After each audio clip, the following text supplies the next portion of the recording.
And today, as we have seen, homes can be built out of almost anything, including shipping containers. Shipping containers? Container house. Container home. Abandoned shipping containers. Shipping containers. The shipping containers. Shipping container homes and tiny home living. Shipping container. Shipping containers. Shipping container. Shipping containers from right here in the River City.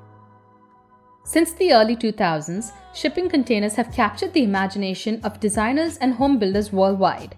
They fit in with the very popular tiny house movement that advocates living simpler and in smaller homes. The corrugated metal exterior of shipping containers gives it a trendy, industrial look.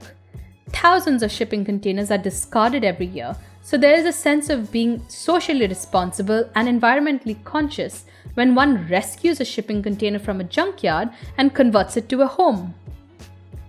Along with this mentality is the idea that you are saving money by using waste material as a starting point for your home construction.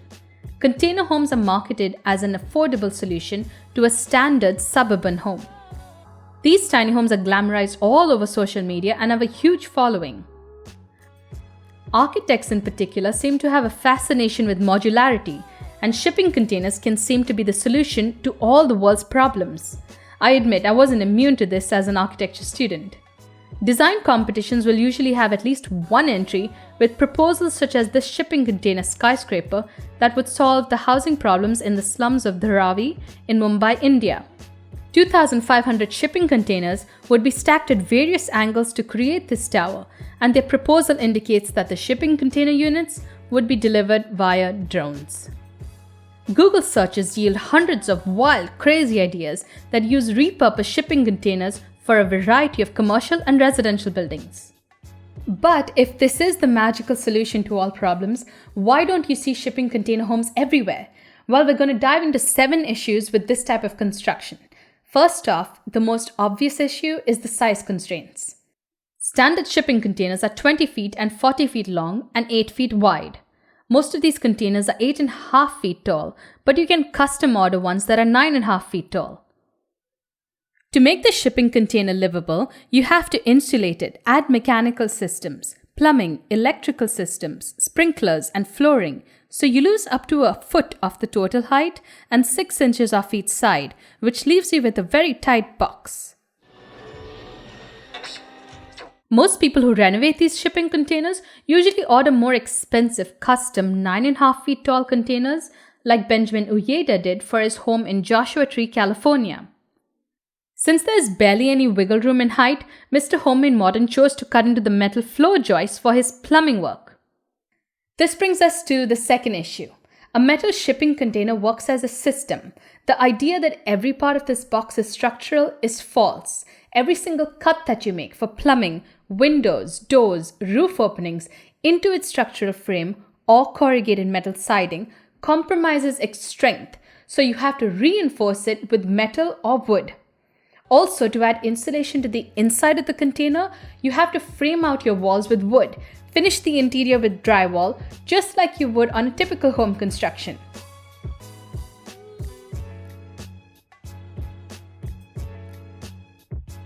Tied to this misconception of the structural nature of shipping containers is the idea that it can support cantilevers.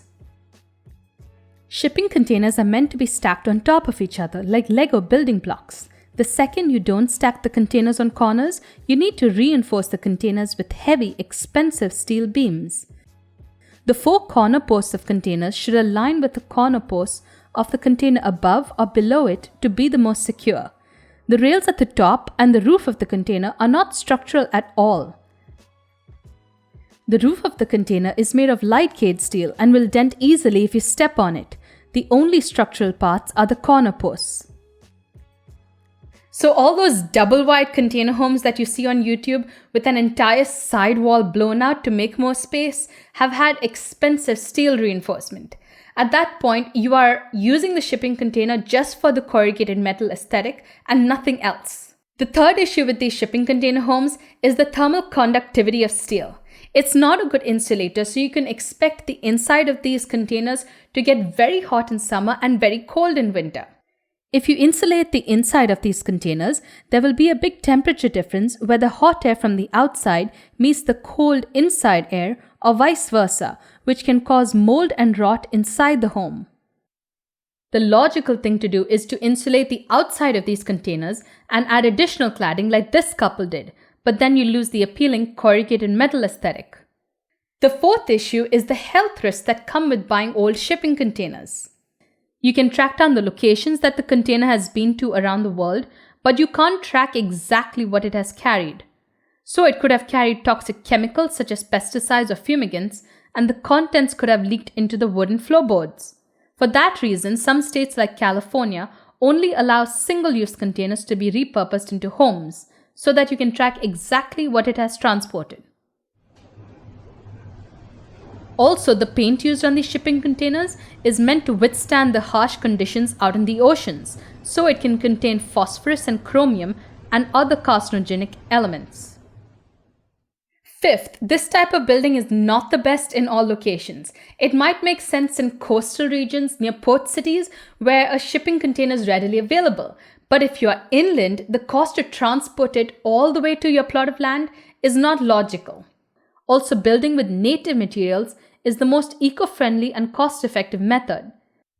In the States, wood construction is the cheapest. In other countries, it could be CMU block or clay bricks. Vernacular construction methods make the most sense because they are adapted to the local climate. Shipping container housing could work in places that have material shortages or places recovering from natural disasters where a prefab, factory-built temporary shelter is required. Sixth is the idea that you are saving the environment when you use shipping containers and that it's a highly sustainable practice. I understand if you're using something meant for the landfill, but if you are using a brand new shipping container, what's the point? Or if you're using a one-time use container like you would have to in California, then that container would be put to better use transporting goods across seas and oceans, which is the purpose it's meant to serve. Even if you are in a country that doesn't have this one-time use law, these shipping containers are tossed around at sea and aren't in the best condition. To find one suitable for your home, you're probably going to have to buy a new one. Also, because of the thermal conductivity of steel, the inside of these shipping containers is going to sweat, and you cannot use organic insulation like cotton. You would have to use materials that aren't as environmentally friendly, like spray foam, polystyrene, or fiberglass insulation. Another important thing to consider is the carbon footprint of your container home. Steel construction is not as environmental friendly as wood. Not only is your home made of steel, but so is the reinforcement. Finally, let's get to the idea that shipping containers can be the solution to the housing crisis in the world. But this crisis is not a technology problem. It's far more complex. Purely from a financial aspect, it would be cheaper to build homeless shelters with wood rather than build a complex shipping container building. This type of building can maybe be 20% cheaper, but not much more. The modifications you make to this metal box to make it livable aren't cheap. So, all in all, I don't think that container homes are everything that they are marketed as. The potential minor difference in cost isn't a justifiable reason to choose this method over other forms of construction. A well-built wood building, for instance, could be a much better option in the States. Let me know what you think in the comments, and if you think I should do a follow-up video on instances where shipping containers actually make sense. Don't forget to hit the like button and subscribe to my channel. Until next time, I'm Belinda. Thanks for watching.